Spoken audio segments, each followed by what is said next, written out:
उन्हाळ्याची चाहूल लागली की बाजारामध्ये कैरी दिसायला लागतात आणि प्रत्येकाच्या घरी कैरीचे विविध प्रकार बनतात.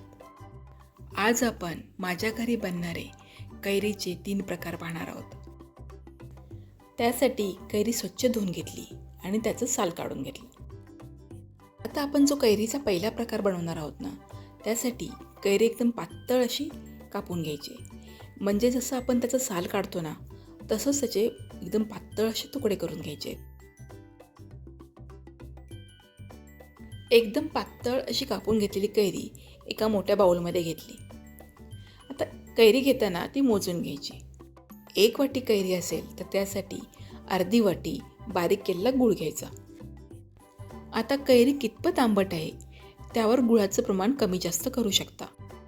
आता यामध्ये चवीनुसार मीठ, 1 चमचा मिरची पावडर आणि छोटा पाव चमचा हळद घालायची.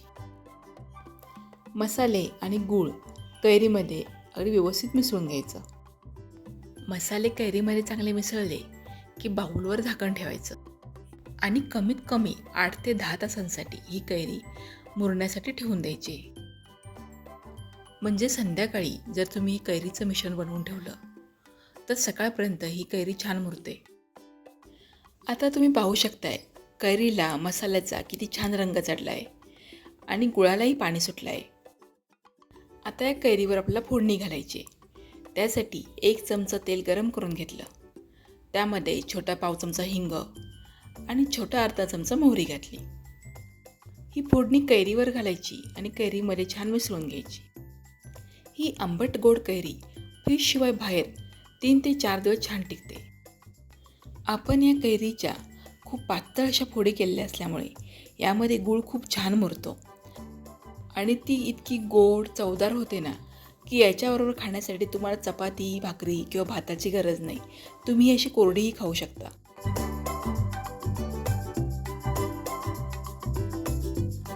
आता आपण कैरीचा दुसरा प्रकार पाहणार आहोत. त्यासाठी कैरीचं साल काढून त्याचे तुकडे करून घेतले आहेत. कढईमध्ये मी 1 चमचा तेल घेतलं. तेल चांगलं गरम झाल्यावर त्यामध्ये 1 चमचा उडीद डाळ घातली. त्याबरोबरच 1 छोटा चमचा मोहरी, 1 छोटा चमचा जिरं, 1 छोटा चमचा बडीशेप आणि 8 ते 10 मेथीचे दाणे घातले. 5 ते 6 लसूण पाकळ्या आणि 8 ते 10 कढीपत्त्याची पानं घातली. लसूणचा थोडा रंग बदलेपर्यंत मंद गॅसवर हे परतून घ्यायचे.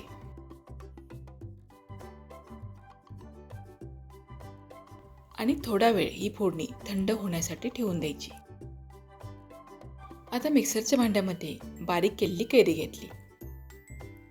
त्याबरोबरच थंड करून घेतलेली फोडणी घातली. त्यानंतर यामध्ये चवीनुसार मीठ, अर्धी वाटी गूळ आणि 1 चमचा तिखट घातलं. आता ही कैरी मिक्सरमधून एकदम बारीक वाटून घ्यायची आहे. ही मिक्सरमध्ये वाटलेली कैरी चटणी छानच लागते, पण जर तुम्ही ही चटणी पाट्यावर वाटली ना तर हिची चव अजून खूप पटीने वाढते. या चटणीत चव अजून थोडी वाढवण्यासाठी यामध्ये हिंग आणि मोहरीची फोडणी घालायची. या चटणीमध्ये आपण लसूण आणि उडीद डाळ घातली आहे. त्याची वेगळीच चव या चटणीमध्ये उतरते. ही चटणी तुम्ही जामसारखी चपाती किंवा ब्रेडला लावून खाऊ शकता. तर अशी चटकदार आंबट गोड चटणी एकदा नक्की बनवून पहा. आता आपण कैरीचा तिसरा प्रकार पाहणार आहोत. त्यासाठी मिक्सरच्या भांड्यामध्ये 1 वाटी सोलून बारीक तुकडे करून घेतलेली कैरी घेतली. त्याबरोबरच अर्धी वाटी बारीक चिरलेला कांदा घेतला. 2 हिरवी मिरची बारीक तुकडे करून घेतली आणि मुठभर कोथिंबीर घेतली. त्याबरोबर चवीनुसार मीठ आणि 4 चमचे बारीक केलेला गूळ घेतला. आता हे मिश्रण मिक्सरमधून पाणी न घालता थोडंसं जाडसर वाटून घ्यायचं आहे. ह्या चटणीमध्ये गुळाचं प्रमाण थोडं कमी घेतलं आहे, कारण यामध्ये कांदा घातला आहे आणि हिरवी मिरचीही घातली आहे. त्यामुळे ही चटणी थोडी आंबट, गोड, तिखट असते. आता ह्या चटणीचा रंग एकदम हिरवागार हवा असेल तर गुळाऐवजी साखर वापरू शकता.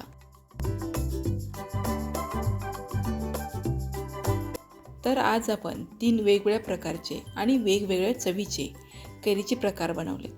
यातलं तुम्हाला कोणतं आवडलं किंवा तुमच्या घरी यातला कोणता पदार्थ बनवतात ते मला कमेंट करून सांगा.